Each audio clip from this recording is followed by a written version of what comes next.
برادران ملت اسلامیہ، السلام علیکم ورحمۃ اللہ وبرکاتہ۔ الحمدللہ الحنان المنان الذي خلق الانسان وعلمه البيان، والصلاة والسلام على رسوله سيد الانس والجان وعلى آله واصحابه ذوي الخير والاحسان، اما بعد فاعوذ بالله من الشيطان الرجيم، بسم الله الرحمن الرحيم، قل لا اسألكم عليه اجرا الا المودة في القربى، صدق الله مولانا العظيم وبلغنا رسوله النبي الامين المتين المختار الكريم، ونحن على ذلك من الشاهدين والشاكرين والحمد لله رب العالمين۔ بارگاہ رسالت معاب صلی اللہ تعالی علیہ وسلم میں درود پاک کا ہدیہ پیش کریں۔ اللہم صلی علی سیدنا و مولانا محمد معدن الجود والکرم وآلہ واصحابہ الکرام وابنہ الکریم وبارک وسلم صلاة دائمتا سرمدا ابدا۔ عزیزان گرامی وقار، آج محرم الحرام کی 10ویں شب ہے اور یہ شب غریباں بھی ہے۔ اس شب میں تاریخ کی بہت ساری ایسی سچائیاں چھپی ہوئی ہیں کہ جن کو بیان کرنے کے بعد دل رکھنے والے مومن کا کلیجہ منہ کو آ جاتا ہے۔ خاندان رسول صلی اللہ تعالی علیہ وسلم کے نونہالوں کی ایک عظیم تاریخ آج کی رات سے وابستہ ہے، اور ہم نے یہ جو 10 روزہ مجالس سجائی محرم الحرام کی، اس کا خلاصہ آج کی رات ہے۔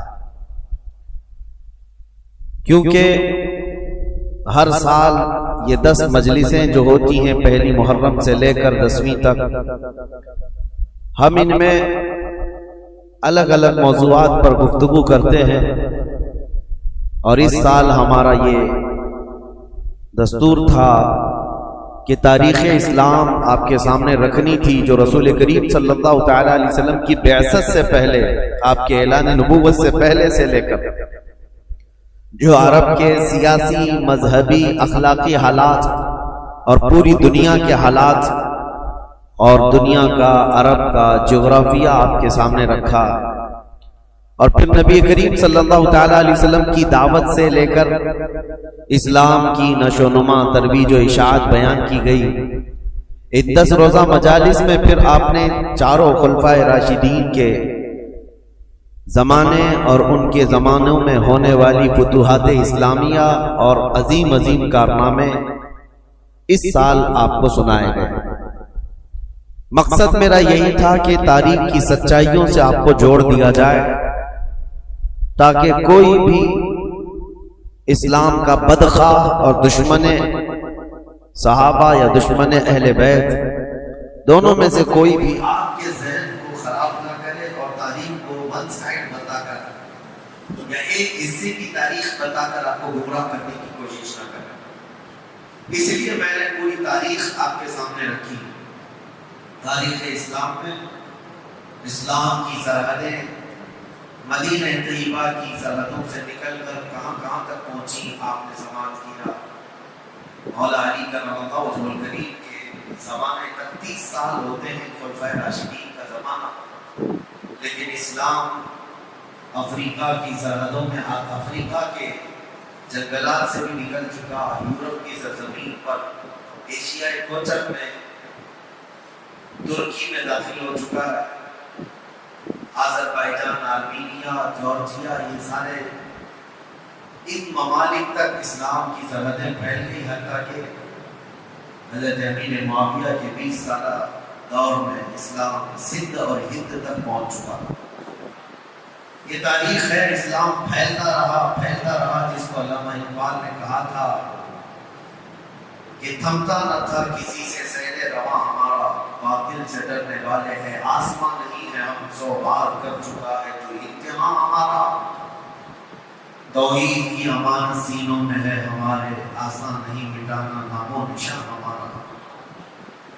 اسلام کے اس پھلتے پھولتے باغیچے کو دیکھ کر کے ساری دنیا پریشان اور آج تک پریشان ہے، اور اسی پریشانی کا یہ سبب ہے کہ ہر دن ایک نیا حربہ، ہر دن ایک نئی جنگ ہمارے سامنے پیش آتی ہے۔ لیکن میرے عزیزوں، باطل قوتیں جتنے نئے نئے آلے ہمارے خلاف لائیں گے، جتنی جنگیں کھڑے کریں گے، ہر زمانے میں ہم اپنے بچوں کو حسین کی داستان سناتے رہیں گے، ہم کربلا سناتے رہیں گے، تاکہ ہمارے بچوں میں یہ جذبہ ہمیشہ جوان رہے۔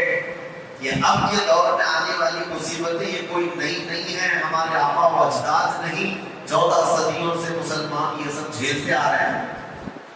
میں اکثر ایک جملہ کہتا ہوں، برسات میں نکلے ہوئے ابھی کے کیڑے مسجدوں کے آگے آ کر تلواریں یا چاقویں لہرا کر ڈراتے ہیں، اور اپنے کٹروار نعروں سے تمہیں گھبرانے کی اور خوف و دہشت ڈالنے کی کوشش کرتے ہیں۔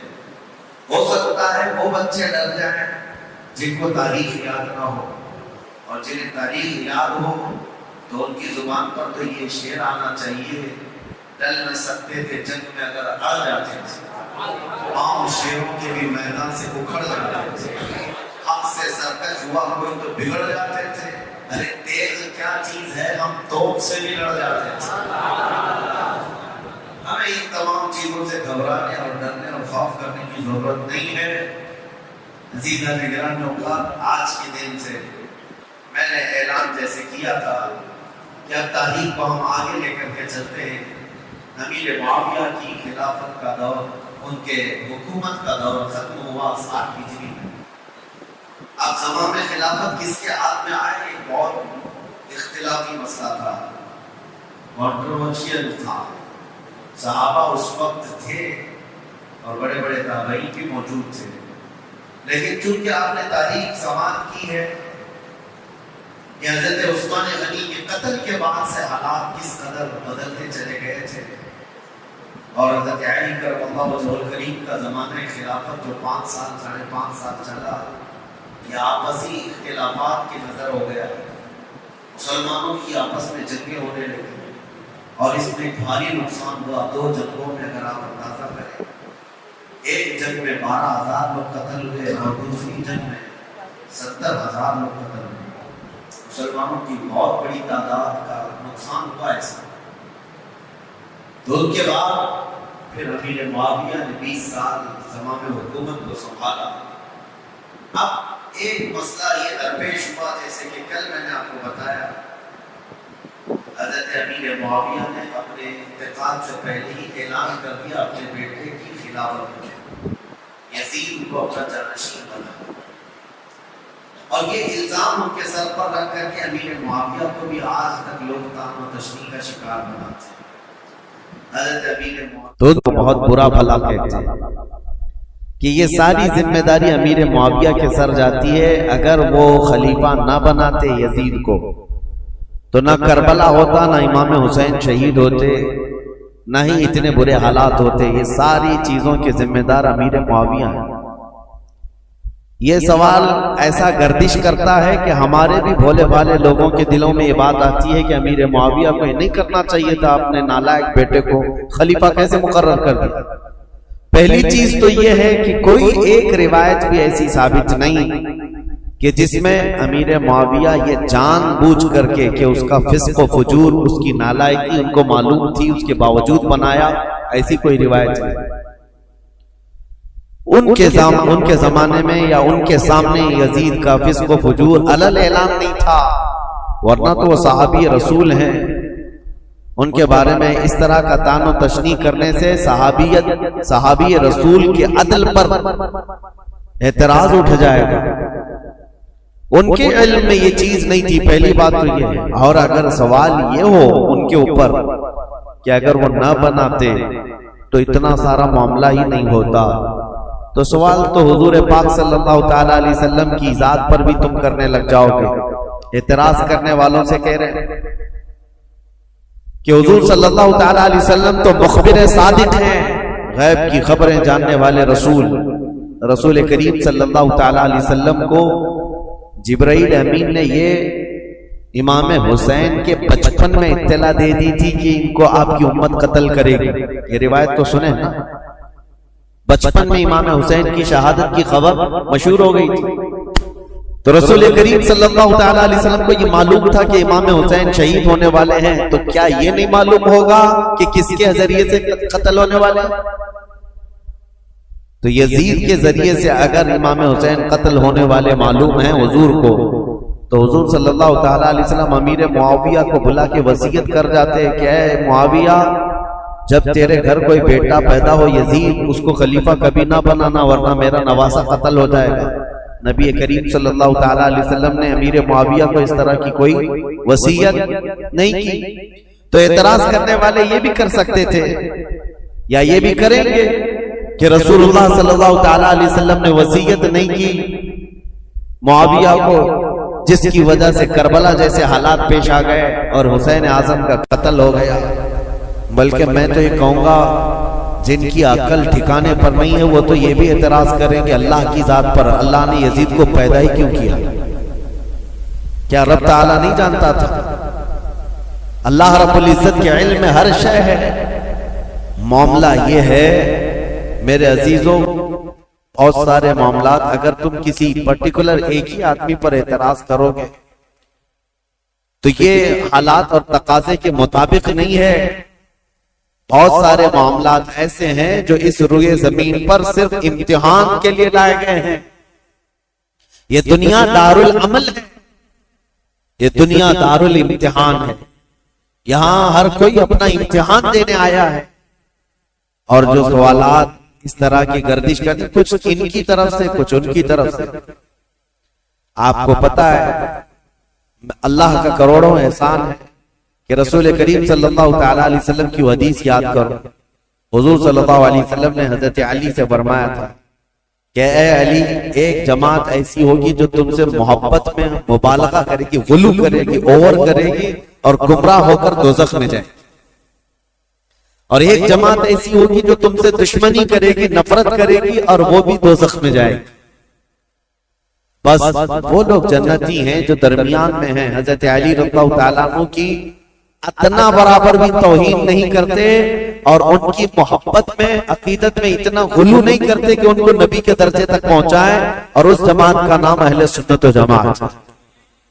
اور الحمدللہ ہمیں اس بات کا فخر ہے کہ ہم مولا کائنات علی مرتضیٰ کی تعظیم کرتے ہیں، تکریم کرتے ہیں، لیکن نبوت کے درجے تک نہیں پہنچاتے. اب یہ معاملہ اور کچھ جماعت ایسی ہے جو حضرت علی کا ہمیشہ تان و تشنیع کرتے رہتی ہے، گستاخیاں کرتی رہتی ہے. تو اے سنیو، تم فخر کرو، نہ تمہارا شمار اللہ نے کھٹملوں میں رکھا ہے نہ چوہوں میں رکھا ہے. الحمدللہ یہ رسول پاک صلی اللہ تعالی علیہ وسلم کے ان شیروں میں ہمارا شمار ہے جو حق بولتے ہیں اور ہر حق پر قائم رہتے ہیں. ہوتا یہ ہے کہ ادھر سے بھی ادھر سے بھی فساد مچایا جاتا ہے. حضرت علی کے خلاف کچھ جماعتیں بولتی ہیں، حضرت امیر معاویہ کے خلاف کچھ جماعتیں بولتی ہیں. اب حضرت علی رضی اللہ تعالیٰ عنہ اور کربلا کے واقعات کے متعلق جو لوگوں کو پیٹ میں درد ہے اور یہ کہتے ہیں یہ مولانا لوگ بڑے بڑے واقعات سناتے ہیں، لمبی داستانیں سناتے ہیں، کربلا کے میدان میں یہ ہوا وہ ہوا. حسین اعظم کربلا کے میدان میں گئے تھے، ان کے سامنے ان کے بچے شہید ہو رہے تھے، کٹ رہے تھے. اور حسین کون ہے؟ رسول اللہ کے نواسے. حسین کون ہے؟ علی کے بیٹے. حسین کون ہے؟ فاطمہ کے جگر گوشت. ان کے ساتھ نسبتیں رضوان اللہ تعالی علیہ مجمعین. اتنے بڑے حسین اعظم اور صحابی رسول ہیں جس کے درجے کو کوئی غوث بھی نہیں پہنچ سکتا. یہ بات تو طے ہے.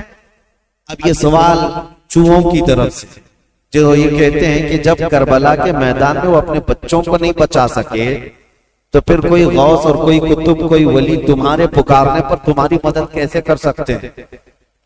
تو ہمارا بھولا بھالا جوان جس کو پٹی پڑا دی جاتی وہ سمجھتا ہاں کربلا کے میدان میں جب حسین اپنے بچوں کو نہیں بچا سکے تو پھر دوسرے ولی کیا بچائیں گے، اور کیوں ہم دوسرے اولیاء کو پکاریں گے مدد کے لیے؟ یہ اس طرح کے شوشے چھوڑے ہوئے ہیں. پہلے تو ان ظالموں کو یہ جواب دو، حسین اعظم رضی اللہ تعالیٰ عنہ کو کربلا کے میدان میں جان بچانے کے لیے نہیں بھیجا گیا تھا بلکہ اپنی جان دے کر اسلام بچانے بھیجا گیا تھا.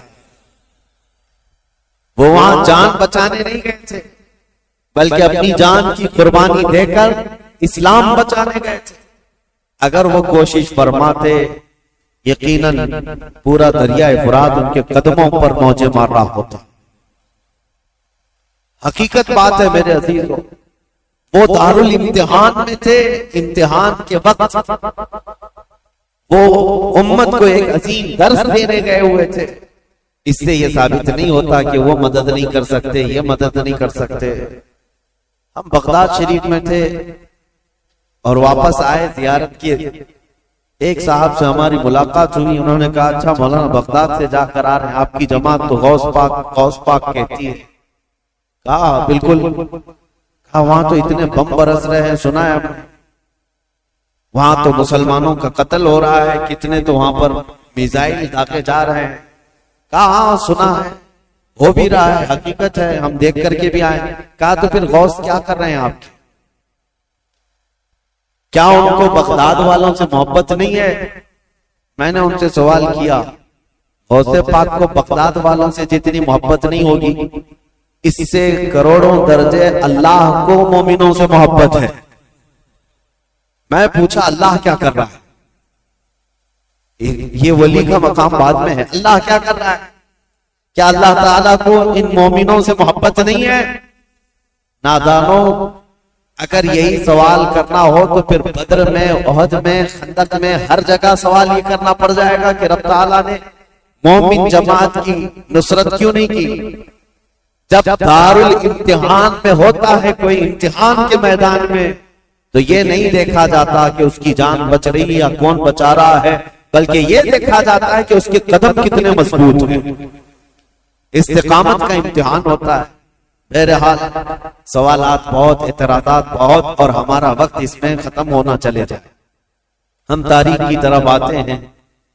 معاویہ بن ابی سفیان رضی اللہ تعالی عنہما، ان کے انتقال کے بعد یزید تخت خلافت پر بیٹھ گئے، جبکہ بڑے صحابہ کی منظوری نہیں تھی، اتفاق نہیں تھا. اور جو صحابہ موجود تھے اس میں حضرت عبد الرحمن بن ابو بکر، حضرت ابو بکر صدیق کے بیٹے عبد الرحمن، حضرت عمر کے بیٹے عبداللہ، حضرت زبیر کے بیٹے عبداللہ بن زبیر، یہ بڑے صحابہ اس وقت تھے. اور حضرت حسین ابن علی رضی اللہ تعالی، ان چاروں نے انکار کر دیا تھا کہ یزید کی تولیت یا اس کی خلافت کو ہم تسلیم نہیں کرتے. اب مسئلہ یہ ہوا کہ یزید بیٹھتے ساتھ ساری جگہوں پر خط لکھنے شروع کر دیے کہ میری بیعت لے لو. اپنے باپ، میرے باپ نے اعلان کیا ہے اپنے انتقال سے پہلے، لہذا میں امیر المومنین. کوفہ میں، بصرہ میں، سب جگہ یزید کی بیعت شروع ہو گئی. اب مسئلہ آ جاتا تھا مدینے کا، اور یہ چاروں بڑے صحابہ مدینے میں تھے. تو یزید کو ڈر انہی لوگوں سے تھا کہ یہ چار لوگ اگر منع کر دیے اور انکار کر دیے تو پورے حجاز میں میرا بیڑا غرق ہو جائے. اور ان چاروں میں کوئی ایک بھی کھڑا ہو گیا اپنے خلیفہ ہونے کا اعلان کرتے ہوئے تو آدھی دنیا ان کی طرف مائل ہو جائے گی. اس لیے کہ یہ چاروں بڑی عظمت والے ہیں.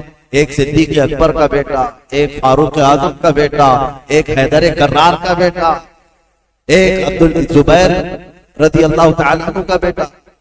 تو یہ عشرہ مبشرہ کے بیٹے ہیں اور ان کی نسبتیں بھی بڑی ہیں. اور یزید کہاں، اس کی کون سی نسبت ہے؟ یہ تو حضرت امیر معاویہ رضی اللہ تعالیٰ عنہ کے گھر میں ان کی امارت کے زمانے میں پیدا ہوا، یعنی جب وہ گورنر تھے اس زمانے میں پیدا ہوا.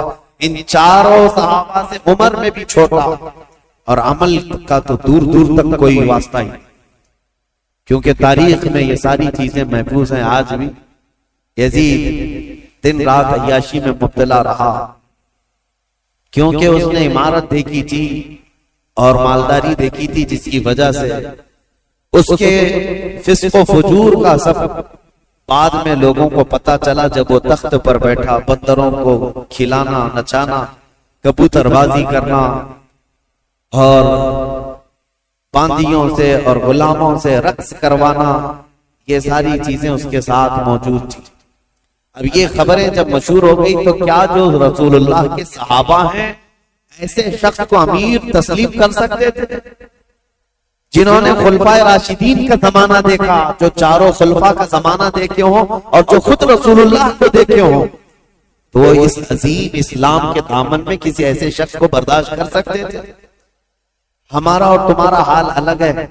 ہم نے ہر طرح کے امیروں کو دیکھا ہے، ہر طرح کے حاکموں کو دیکھا ہے، چوروں کو بھی دیکھا ہے، ڈاکوؤں کو بھی دیکھا ہے. ہمارے سامنے کسی نئے لیڈر کو لا کر اس کی تعریف کر دی جائے تو ہو سکتا ہے پھسل جائیں، کیونکہ بروں کو ہی دیکھتے آئے. لیکن وہ 4 صحابہ جو مدینے میں ہیں، ان کا حال تو ایسا تھا جنہوں نے رسول اللہ کو دیکھا، جنہوں نے صدیق اکبر کا زمانہ دیکھا اور فاروق اعظم کی عدالت دیکھی ہے، عثمان بن عفان کی سخاوت دیکھی اور حیدر کرار کی شجاعت دیکھی ہے. یہ خلفائے راشدین کا سنہرا دور دیکھے ہوئے صحابہ، ان کے سامنے کوئی آ کر کے یہ کہے، دن رات عیاشی کرنے والا، باندیوں کو نچوانے والا اب مسلمانوں کا امیر المومنین بن گیا ہے، خلیفہ وقت ہے، کیسے تسلیم ہو سکتا ہے؟ ہوا یہ کہ اس نے بلا کر مشورہ لیا. مدینے میں اس وقت جو گورنر تھے ولید بن عقبہ، ولید بن عقبہ کو اس نے ایک خط لکھا اور کہا یہ جو بڑے لوگ موجود ہیں مدینے میں، ان کو بلاؤ. عبد الرحمن بن ابو بکر، عبداللہ بن عمر کر کے ان کو میری بیعت لے لینا، تم وکیل بن جاؤ. ابھی تک حضرت امیر معاویہ کے انتقال کی خبر مدینے نہیں پہنچی تھی، سب جگہ مشہور نہیں ہوئی تھی. تو یزید کا خط آیا ولید بن عقبہ کے ہاتھ. ولید بن عقبہ ایک نرم دل آدمی تھا، لیکن پڑھتے ہی خط کو کانپنے لگ گیا. کہا یہ تو بہت بڑا کام ہے میرے سر پر جو ڈالا گیا ہے، یزید کو تو یہ لوگ تسلیم کر ہی نہیں سکتے، کیا کیا جائے؟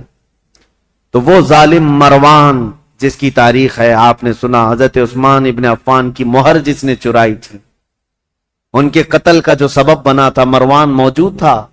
اس سے ولید بن عقبہ نے مشورہ کیا کہ کیا کرنا چاہیے. کہا چاروں کو بلاؤ اور ان کے سامنے یہ مسئلہ رکھو، کہو کہ امیر معاویہ کا انتقال ہوا اور وہ اپنے انتقال سے پہلے اعلان کر کے جا چکے ہیں، ان کا بیٹا خلیفہ ہے، لہذا تمہیں یہ بات ماننی پڑے گی اور بیعت کر لو.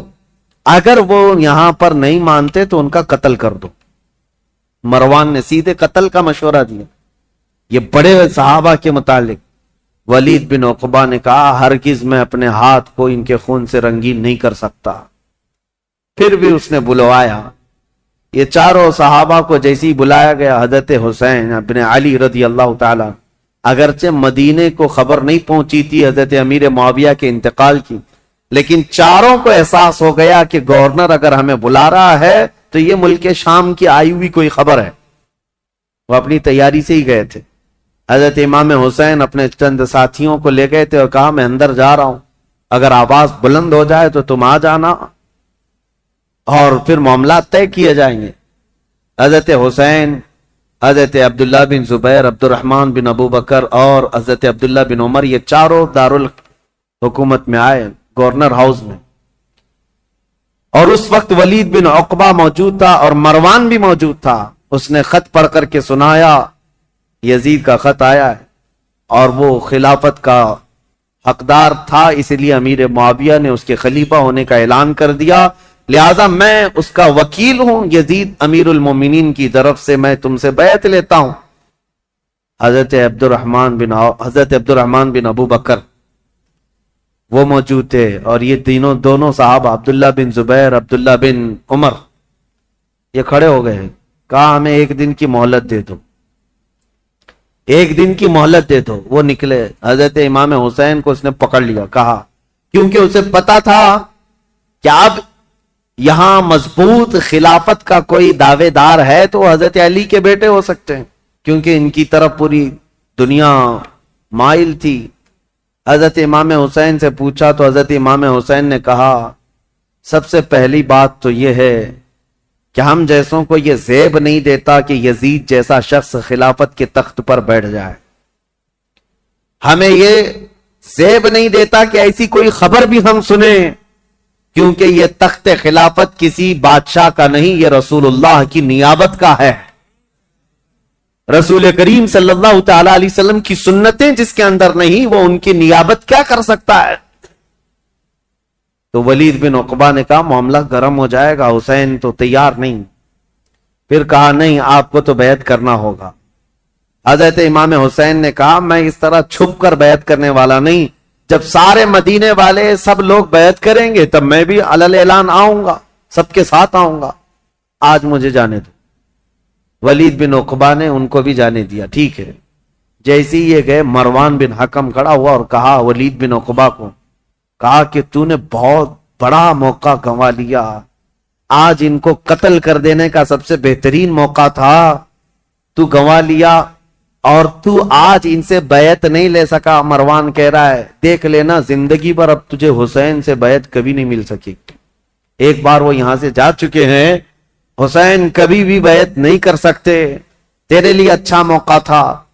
ولید بن عقبہ نے کہا میرے لیے ساری دنیا آ جائے لیکن میں حسین کے خون سے اپنا ہاتھ رنگین نہیں کر سکتا، اس لیے کہ وہ رسول اللہ کے قرابت دار نواز ہیں.